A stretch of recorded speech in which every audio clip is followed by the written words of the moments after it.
Okay, we'd like to welcome everybody to this second of our series on the relationship and the partnership between the NLI, the National Library of Israel, and the Rabbinical Council of America. I'd like to thank very much those who have been behind this and organizing and putting the pieces together. Naomi Schachter, the Director of Partnerships and International Relations for the National Library of Israel, and Adina Kainfeld, the CEO of NLI USA. I'd like to thank our speakers for today, who will be introduced by Mrs. Kainfeld, Yitzchak Gila and Hillel Gershuni. Like to thank you for those who have come in person to participate and to hear you directly, and the many, many more who will be able to watch this on the recording as we share the link with our members and beyond. Adina. Hi, everybody. Nice to be with you today. This is really part of an effort to bring the National Library of Israel into the lives of the leadership of the Jewish community in America. And with that, hopefully you will convey the wealth of information and resources that the library has to offer to the entire community, your students, your colleagues, your friends, because this is really the beginning of trying to break out the library into mainstream Jewish life. And as part of that, we are honored to do this series with the RCA. And it's my privilege now to introduce your two speakers. First, I want to bring you Yitzchak Gila, who is the head of the Manuscripts collection in the Special Collections Reading Room at the National Library of Israel. He studied at Hebrew University and he grew up in Jerusalem, and he is coming to you with the background of Oxford on his screen. And we also have Hillel Gershuni, a researcher at the Friedberg Jewish Manuscript Society's academic team. He's also the translator of a new edition of the Guide for the Perplexed. He's a PhD student at the Department of Talmud and Halacha at Hebrew University, and a researcher in a new digital edition of the Talmud Yerushalmi. With that, I bring them to you as the experts to share their knowledge about Jewish manuscripts through time. Hillel and yes. Okay, thank you very much. Can you see my screen? Yes. Okay, so I will talk now about the FJMS. What I'm about to show you in the next 20 minutes is a real digital treasure. Obviously, I am not objecting now, but my fascination with this project started long ago, when I had no connection with the Friedberg Jewish Manuscript Society, or FJMS. I was a Talmud student and researcher, and the Gniza site was helpful in so many ways, and the other projects were a mere dream. So here you can see a piece that I wrote about the site when I was a journalist at Ynet News website, and interviewed the late Professor Jacob Schwecker 10 years ago. Back then, the Hachi Garcinan and Ktiv projects were mere ideas. 10 years later, these projects that I and later Yitzchak Gila will talk about today are already a reality. Today, I will talk about some of the projects of FJMS. You can just type in your PC or phone or tablet, fjms.org, and now you're at the FJMS portal. You can register free of charge, and for some projects, you even get a limited access without signing in. Here are the numbers. 6 sites with almost 1 million high-quality images and more than 100,000 transcriptions, plus more than 10,000 joins of Gniza and other fragments. The Cairo Gniza site is the home for all known fragments from the Gniza, images, information, and a lot more.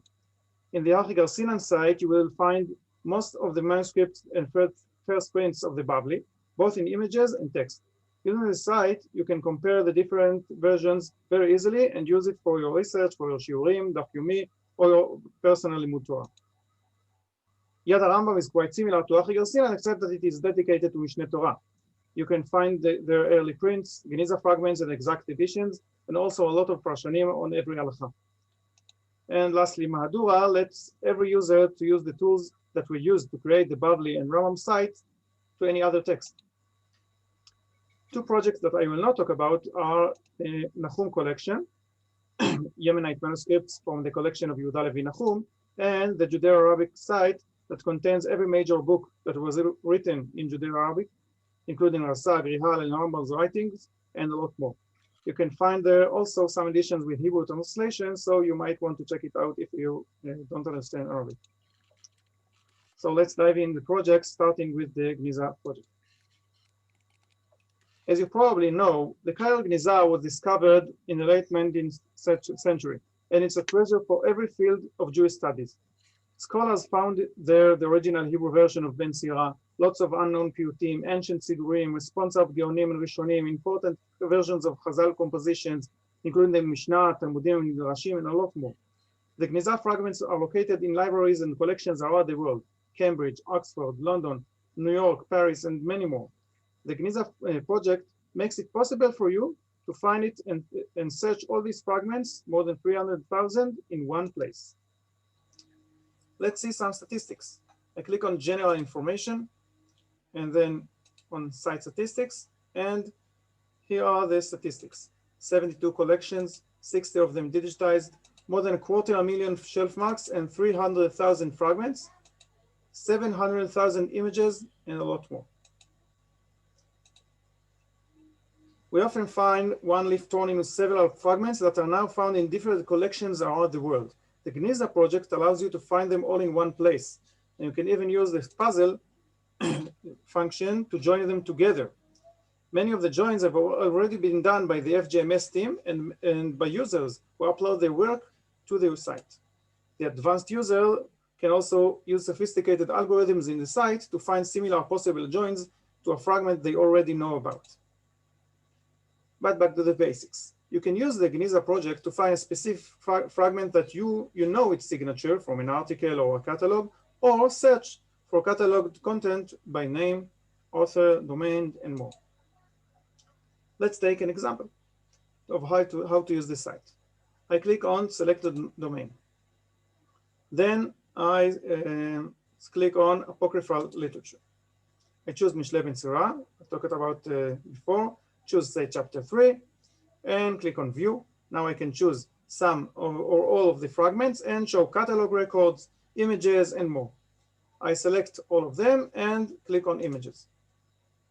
And here we see the ancient manuscripts of Ben Sira that were thrown to the Gniza in Cairo many centuries ago, found and shipped to Cambridge more than 100 years ago, and I can study it from my home with high resolution and with better enhancement tools than I can use even if I went to Cambridge myself. Here you can read the verses that the Talmud cites, פלאות ממך אל תדרוש, ומכוסה ממך אל תחקור, במה שהורשית התבונן ואין לך עסק בנסתרות. But wait, there are more images on the left pane. The next one is just the other side, the verse of the fragment. But next you see another manuscript. If I click on the fourth image, I can see a different manuscript of Ben Sira with slightly different wording. פלאות ממך אל תחקור ורעים ממך אל תדרוש באשר הורשית, and then the next. התבונן ועסק אל יהיה לך בנסתרות. So we have two versions. As I said, the Talmud cites these verses and for finding the original text. Now it's a good time to go back to the FGMS portal and turn to the Archi Garcinan Bavli variant site. Here it is.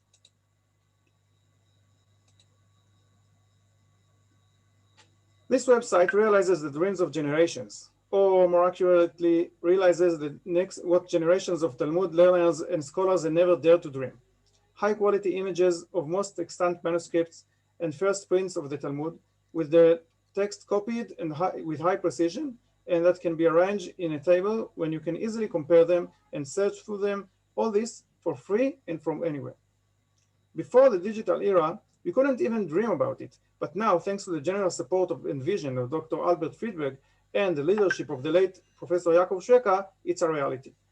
The Geonim, Rishonim, and Achronim always looked for exact text of the Talmud from various manuscripts. And given the importance of the Talmud, each variant should be taken seriously and studied. Many of the Rishonim rulings, such as the Rambam, can be understood only in the light of other Girsot than we have in our Vilna page. And sometimes the censor changed or erased the print editions that were on a text that they were unpleasant to the Christians. So let's go, for example, to Tractate Ta'anit Daf Kafeh. I can type it in the main box, if I have a Hebrew keyboard, or click on select allocation, and then I can choose the tractate and DAF, and then I click browse to show the Vilna page. You can see the story about Rabbi Hanina ben Dosa that had goats. Then the Talmud asks where he got these goats from, since he was poor, and moreover, it was forbidden to have goats in Eretz Israel. Then we have a story about the chickens that he found and kept them, and eventually sold them and had bought with them the money goats and gave the goats to the person who lost them. You can see an interesting comment on their site that says that this story is not part of the Gemara. Is this claim right? I can click on each manuscript to check if it's there, but we have much more convenient tool, the synopsis and columns. So I click there, and I can scroll until I get this to the story. Indeed, in all manuscripts, the story is missing. Note that we have 3 sources that the story is in them, but all are prints, and one took the text from the other. So we have only one main text witness with the story, the first print from Pesaro. If I click the 3 dots here in the box with the story, a menu is opened, and there I can click on the option to see the case of frame scans. This important series of books, as you may well know, was written by Rav Natan Rabinovich more than 150 years ago. He compared the Munich manuscript of the Bavli to the Bavli print and added valuable comments. The FGMS workers have scanned and indexed it entirely, and you can use it if you want to deepen your understanding about Bavli variants, keeping in mind that in his era, the Talmud manuscripts were still unknown, most importantly, fragments from the Geniza and Yemenite manuscript. So you can see that he mentions that the story about Rabbi Hanina ben Dosa is missing in the Munich manuscript, and we can look at the comment on the letter Samech for details. He mentions that the story is missing in other manuscripts he had and in other sources, and that Yaakov found it in one book. Then he adds that it was probably added in some late stage. He mentions that the story does not answer the question. He did have goats, Rabbi Hanina ben Dosa, so the halachic question remains unanswered. And even a poor man could have goats. So he concludes, Ela meshabashtei, this version is corrupt. It's interesting to find that even though on the Vilna page, there's a comment that this is not a story from the Gemara, and the Maharsha already noted that this is likely not a part of the Talmud, and the case of Rim is available for more than 150 years, no one dared to omit the story, even with parentheses, and people are citing it as the Talmudic text in Sefer Haggadah, in Essay and Drashot, and of course in children's book. So let's take another example. Remember the quote from Ben Sira? Let's use the search and find them. So I have this. Okay, I will slow down. Another example. The quote from Ben Sira, I can use the search and text, type them במופלא ממך, and then I got 7 results, all of them in Chagiga Yud Gimel. So I click on differences in one result. Here I get a table, the synopsis of all text witnesses we know. I can scroll and left and right to compare, but for this task, there is a better option, the synopsis by rows. If I click on the 3 dots here, and then select synopsis by rows, there it is. Most text witnesses read, במופלא ממך אל תדרוש, במכוסה ממך אל תחקור. That's like the first version. You can see it there in the bottom left. And in 2 manuscripts, one of them is a Geniza fragment. You can see that Tidrosh is before, the Tachkor is before Tidrosh, like the second version of Ben Sira. By the way, when Moshe Tzvi Segal wrote about the second version of Ben Sira, back when it was discovered in 1960, he said that he found this order only in Midrash Konen. Now, with the help of Hachi Garcilan, we can see that this version can be found in Bavli also. Let's take another example. The Gemara Brachot Daf Yudchet says about the Bnei Ben Yehoyada that the lion that he hit in the snowy day was actually the Midrash Sifra de Vera that he studied in a winter day. Why studying it on winter is so special? In the manuscripts, we read Yom Zuta, the Sitva, a short winter day. That answers our questions. Because in the winter, the days are short. Managing to study the whole Sifra in just one short day, that's a challenge. By the way, here you can see the flexible synopsis. It helps you to find the more meaningful changes by highlighting differently the likely equivalents or less important changes, like acronyms, whereas or without, with or without vowels, letters, and etc. Here, the equivalents are colored blue, and the red words are those that are probably more interesting. One last example. I'm doing here a sort of spoiler for this Rambam is from Yad Rambam project, which I will talk about in a minute. This is from Venice print, and you can see the signs of the sands over there, but my point is different. The Rambam says that Rabbi Akiva was Noseh Kelav Shel Ben Kozeva HaMelech, Bar Kochva. For centuries, no one found the source for this statement, but if we open Achi Garsina in Sanhedrin Tzadik Gimel, we can find that the Yemenite manuscript Yad Herzog has it. This statement is found right after the Talmud story about Ben Kozeva and Chachamim, Tana Rabbi Akiva Noseh Kelim Shel Ben Kozeva Hava. If you click on the binoculars icon, you will get a pop-up window of quick view where you can see the image of the manuscript itself along with the transcription. If you want to see more clearly and check the version yourself, you can go to the browse. Is it the source of the Rambam, or maybe the Rambam influenced the scribe, the Yemenite scribe here? That is up to debate. But certainly it's adding an important piece of information to this discussion. Now let's turn to Yad Rambam. The Rambam site is designed like the Bavli site, but with some differences.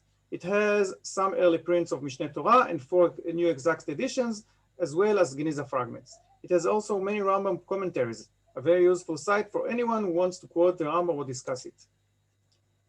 If we go to chapter 11 in Hilchot Melachim, we can see the work of the censor in the late prints. About a third of the chapter is missing, and we can find all these wonderful words about the role of Christianity and Islam only in old prints and in the new exact editions. And one last example here, this time halachic one. In the first chapter of Hilchot Tefillin, the Rambam defines what is klaf and what is the chsustus. The Rambam says that the part near the hair of the animal is called klaf, and the part near the flesh is called the chsustus.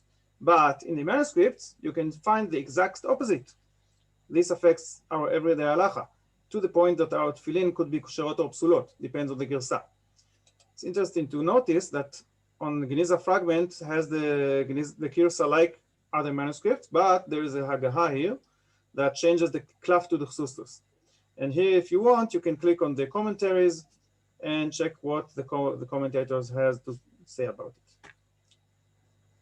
And lastly, we are talking about Mahadura. We saw the variant sites for the Bavli and for the Rambam. What about other texts? Rashi, Tosfot, Midrashim? That is what Mahadura site is for. It is a tool and a portal for variant sites on any other composition you want. Each user can upload or use text from the portal's database and create his own digital edition for the public. Right now, you can find their complete edition of Pirkei de Rabbi Eliezer, along with other projects, Rashi and Tosfot, Mordechai, and more. It also has a tool that helps you transcribe text, similar to the tool that our team used in the Bavli and Rambam. You can even use the site to transcribe text from the Geniza project. If you go to Ben Siyar fragment in the Geniza site, you will see that it has been transcribed. That is what I did a few days ago, and it automatically went to the Geniza site a few hours later. You can find it also here under the Geniza Atakat Munot project. So how did I did it? In the Geniza site, I clicked on Create Transcription button, which took me to Mahadura with the image. I marked the page, the sections and lines. Then I could type word by word the text. And then I could publish it. And now you see it here in Mahadura and in the Geniza project. All these treasures, with many more features, wait for you at the FGMS site for free. The FGMS is a project sponsored by Dr. Albert Friedberg and has now found home in the Israel National Library, where Dr. Friedberg also supports another ambitious project, KTIV, which digitizes all sorts of Hebrew manuscripts. About this project, Yitzhak Gila from the library will talk now. Thank you very much.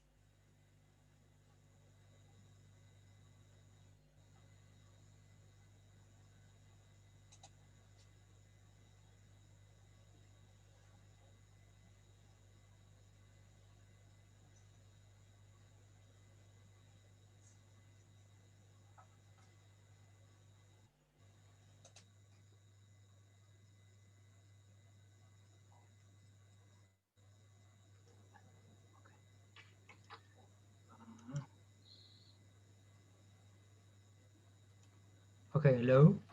You can see my screen? Okay. Yes. Okay. Thank you, Hillel. First, I want to thank Hillel for the interesting lecture about the content of Friedberg website. As Hillel mentioned in his talk, Dov Friedberg and his foundation have an agreement with the National Library of Israel, is now an NLI, to transfer those websites into the library service, so that the full collection can be seen on the NLI website. I also want to present to you another website called KTIV.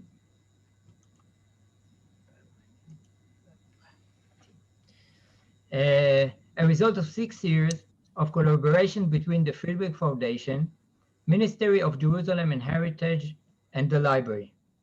The KTIV platform is intended to house of all of the Hebrew manuscripts from throughout the world. This began with the NLI collection of websites put together most of Hebrew manuscript and picture catalog in our library. I should add that NLI has the largest collection of Hebrew manuscripts in the world. The KTIV platform houses more than 170,000 digitized bibliography records of manuscripts using the Hebrew letters from over 1,400 collections, such as British Library, Russian National Library, Bibliothèque Nationale de France, an academic library like JTS and Yeshiva University, and also a private collection. This website is a result of ongoing work of an institution of microfilm Hebrew manuscripts for the last 70 years, an institution established by David Ben-Gurion, who recognized the need to create a microfilm catalog of Hebrew manuscripts disappeared around the world. Ben-Gurion said, and I quote,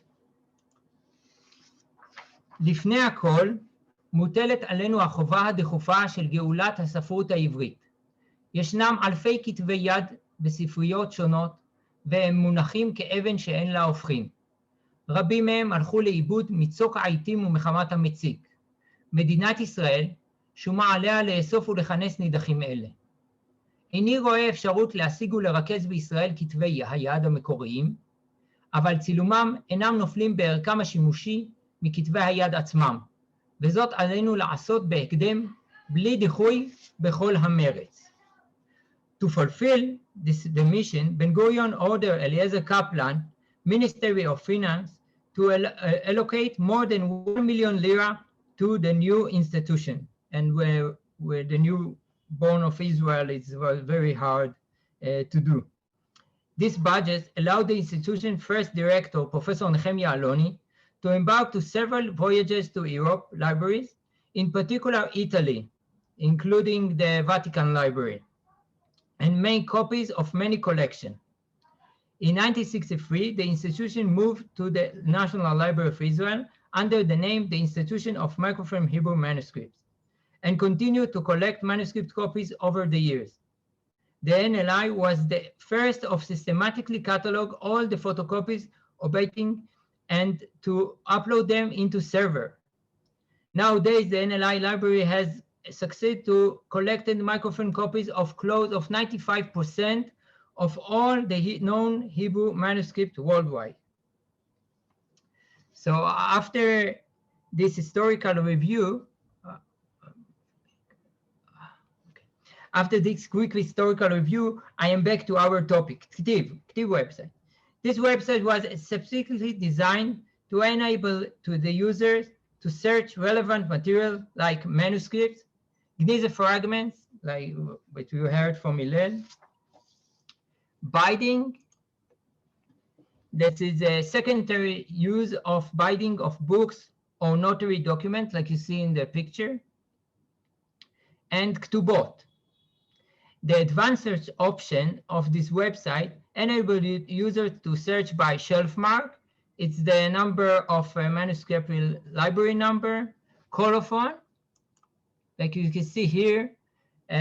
It's where the scribe identifies himself or supply detail about the manuscript, like you see here, חזק ונתחזק, מנחם ברבי אלעזר, לא יוזק, לא היום ולא לעולם, עד שיעלה חמור בסולם. And the author and script style. Next week, you heard a lecture from Daniel Lipson, who more specifically about this website.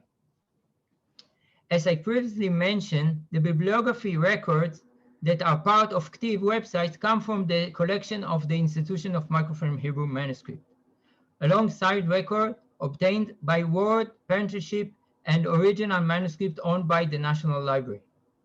The National Library holds a diverse collection of about 90,000 manuscripts in Hebrew, Arabic, Greek, Latin, Ge'ez, in Ethiopian, and Armenian, to many names. This is a young collection of 120 years, compared to collections like the Bodleian Library in Oxford or the Vatican Library mentioned above, that hold Hebrew lettering manuscripts collection over hundreds of years. The first manuscript I would like to present to you is the handwriting copy of Rambam commentary on the Mishnah. As you all know, the Rambam, also known as Maimonides, wrote the commentary on the Mishnah when he was only 23 years old. He continued to update his commentary throughout his life until his death in 1204. His personal copy was held by his family member, who continued to study from it, and as evidenced by the footnotes, handwriting by his son Avraham and his great-great-son David. And you can see here the footnotes. This manuscript, along with the family library, was moved from Cairo to Khaleb, Aleppo, when the family settled there in the 15th century. When have documented evidence of many scholars who view the Rambam manuscript, one of them, Yehuda ben Moshe al-Botini, who testified in 1550 that he saw Keter Aram Tzova, also known as Aleppo Codex, with the Rambam handwriting, a commentary on the Mishnah. ראיתי הספר הנזכר בבית הכנסת של קהל חלב, הוא ספר כתוב בקלף, גדול ומוגה ומתוקן ביופי מכתיבה אשורית, וראיתי בו הרבה חידושים. ואמרו לי ראשי הקהל שיש קבלה בידם, שהולכו שמה הרב רבי אברהם בן הרבנו הרב, ובנו דוד בן הרב רבי אברהם, שהוא קבור שמה בחלב הנזכרת. ומאז הוליך הספר הנזכר בידו ונשאר שמה, עם פירוש המשניות, של הרב ז"ל, מכתיבת ידו, עם ה' עובב ספרים מספרי היד מכתיבת ידו של הרב ז"ל. שכל זה ראיתי בעיניי בחלב, שהם מונחים בתוך היכל אחד מהיכלות בית הכנסת הנזכר, ועל אותו הספר שמח הרב ז"ל. Like you can see, you know that the Aleppo Codex was held by the Maimonides when he wrote the Ilchot Sefer Torah. And you see, moved with the family to Aleppo. Edward Pocock and Robert Huntington, two missionaries, visited Aleppo in the 17th century. While there, they purchased the Rambam family manuscripts and brought them to Oxford.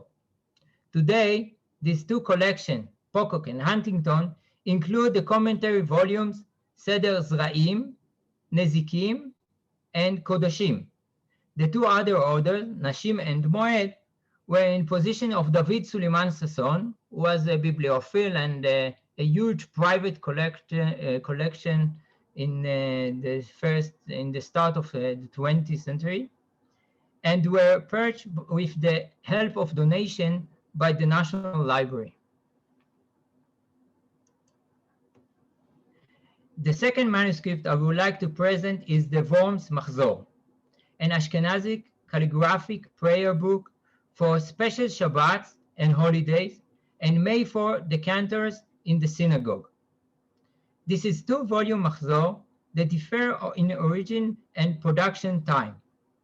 Volume A was written in the 1272, as stated in the colophon, נכתב בתוך מ"ד שבועות ונשלם ביום כ"ח בטבת ה'ל"ב על ידי רבי שמחה ברבי יהודה הסופר למען דודו רבי ברוך ברבי יצחק. The session was written with 44 weeks and was complete on the 28th day of Tevet, 1272, by Simcha ben Yehuda HaSofer for his uncle Rabbi Baruch ben Yitzchak. We believe that this Machzor was written in German city Würzburg. We learned that from the marginal note alongside the prayer Kol Bechorehem Haragta from the 7th day of Passover. You can see here, זה אומרים באותו יום בקול רם, כך מנהגו של וירצבורג. This is said aloud on that day, such is the rite of Würzburg. The scribe insert his name in the morning prayer of the 8th day of Passover in the word Melamdai Maskilai Vesofrai. The word Vesofrai was decorated in red ink and figure of scribe holding a box with the text. And you can see here, Yehuda HaSofer mi Nordbeck, it's a city near Würzburg, Simcha HaSofer, ve Shimon HaTzarfati, Yehuda the scribe, and the other persons, and the last one is Shimon the French. From that, we learn about another contributor named Shimon, who came from France, and maybe he made the illustration. In 1298, the Machzor was moved to Worms after the Jewish community in the city of Würzburg was destroyed during the Rindfleisch massacre. The 13th century manuscripts also contain the oldest known sample of written Yiddish. The scribe of the Machzor wrote blessing for the men who carried the weightly, it's about 40 kilo or 88 pounds, book to the synagogue for prayer service, hiding in the letters of prayer for Jews traditionally react on Passover. The blessing read, Gott tak im betage shvir dis Machzor in Bet Knesset Rage. And you can see it in red ink in the letter.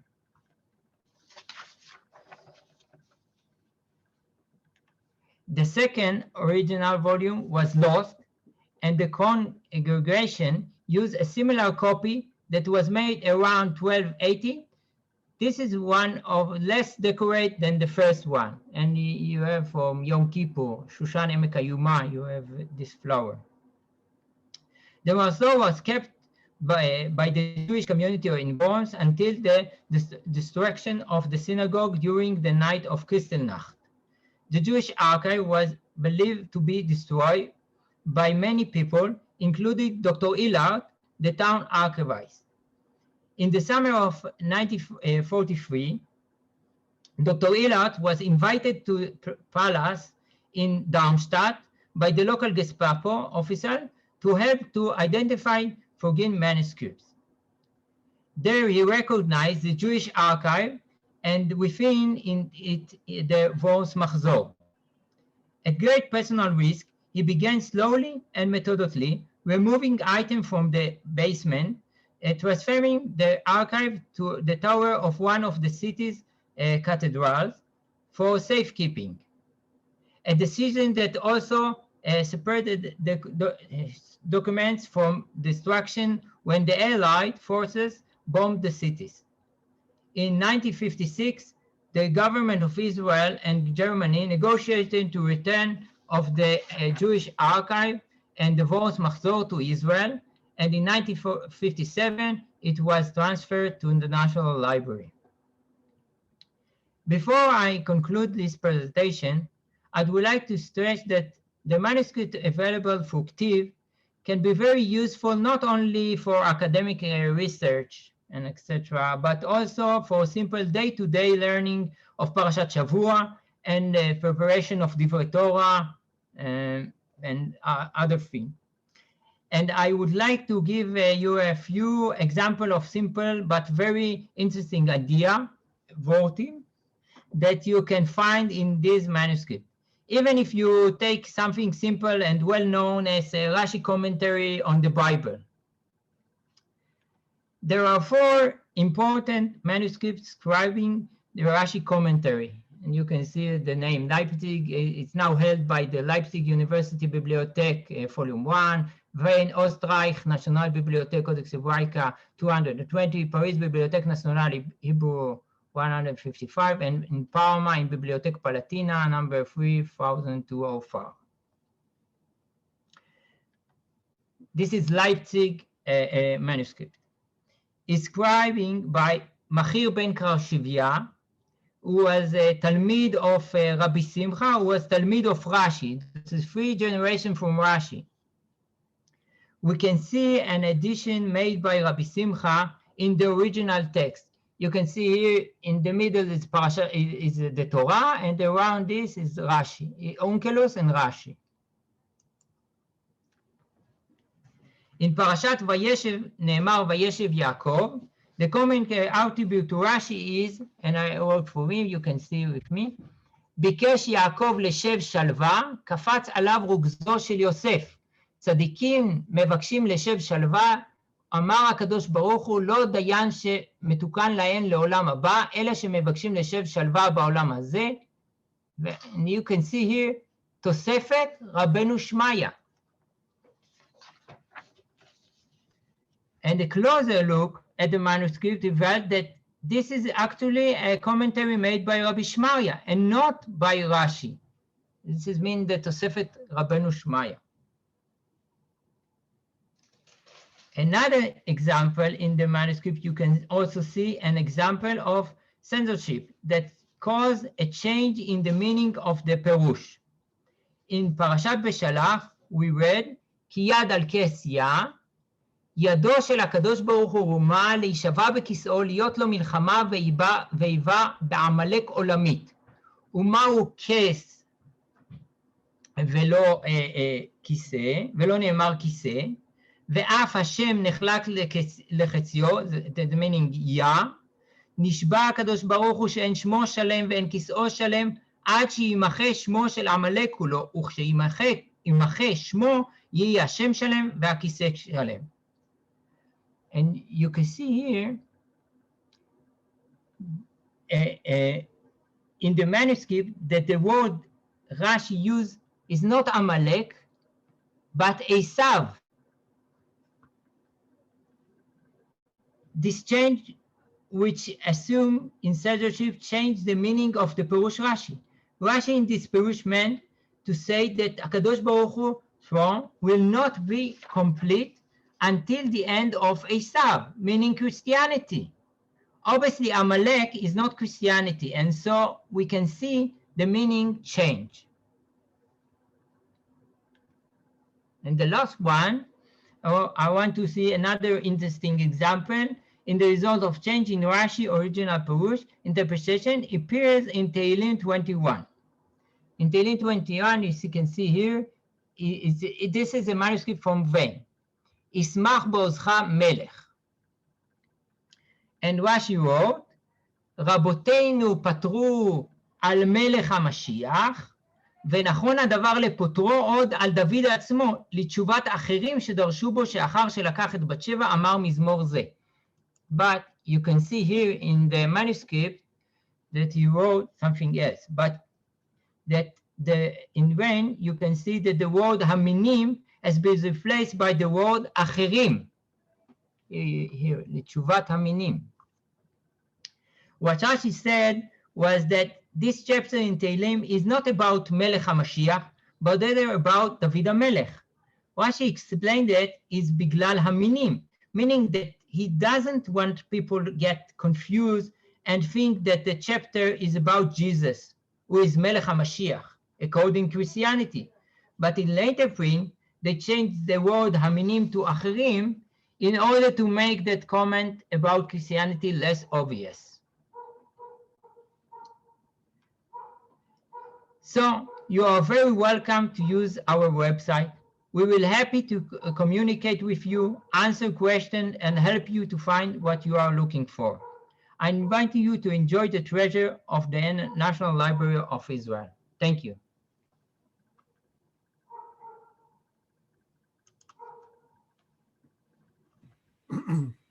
Well, thank you so very much to our speakers. This was really quite fascinating. The breadth of the resources and the ability to things that we can do with them are just really amazing. And thank you for bringing life to them and sharing your expertise and the passion and love that you have for them. If anybody has any questions that they'd like to pose at this time, we can open the floor for questions. I think we're a little bit overwhelmed. You can. Very good. So the URLs for these websites, how would we find them easily? We can type them into the chat. Hillel, do you want to type it into the chat?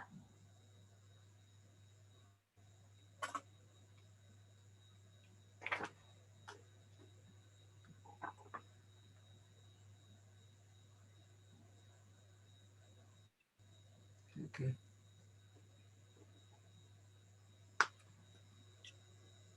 Okay, that's wonderful. Thank you. Any other comments or questions before we sign off?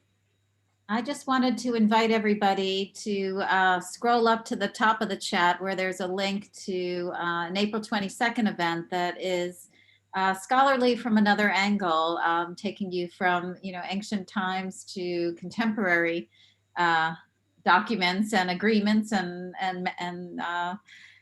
archives, and our Dr. Raquel Euclid, the head of collections at the National Library of Israel, will be talking with Ambassador Daniel Kurtzer and Middle East expert David Makovsky on the what the new Abraham Accords portend for cultural exchange and for life post these agreements now between Israel, Bahrain, Morocco, and the UAE. And so we invite you 12:30 on Thursday to join us, and there's a link at the top of the chat on that. Wonderful. Okay, thank you so very much. Naomi Schachter, is there anything that you'd like to add before we sign? Yeah, well, the only thing I would add, and it's nice to see everyone here. And I don't know how many of you were with us last week when we gave an introduction about the library, and then Dr. Yoel Finkelman, the curator of the Judaica collection, spoke about the history of the printing of the Talmudic page and Jewish texts. And Yitzchak Gila mentioned that next week, same time, same channel. I held back from saying same bat time. He will give an orientation to the National Library of Israel website. And I really recommend that because the website is very large. The NLI collections are vast. We touched so briefly here on the manuscripts, on the Geniza. The catalogs are really very large, but they're there for you. They're accessible. And the website is, of course, in Hebrew, but also in English. And it's an opportunity to really get a guided tour of how to use the website, which can be followed up with some personal guidance. You know, it can be intimidating, we know. And I encourage you as rabbis, as scholars, as teachers to take advantage of these resources. And the more you know about what is there and how to navigate and how to access these materials, the richer and deeper your sermons, your shiurim, your teachings can be. So we really encourage you. And of course, when the travel restrictions are reduced and life goes back to something, I admit here in Israel, I'm based in Jerusalem, things are feeling weirdly normal. Be'ezrat Hashem by you very soon as well. I don't want to be complacent at all, and I'm enjoying it while it lasts for a bit. But I really encourage you to come visit us in person. I see some people here. I see David Fishman, who has visited us at the library, Michelle Chesner, of course. And it's great to see you here, but come visit us in person and you'll really have fun in the reading rooms. And our reference librarians will show you around. So you'll have the experience of handling the items, hanging around with Yitzchak Gila in the special collections reading room to look at manuscripts. But in the meantime, and always available, are the digital versions. So thank you for being with us. And thank you again, Rabbi Dratch, for organizing this and the Rabbinical Council of America. And we'll see you next week. Thank you very much. Thank you. Thank you very much.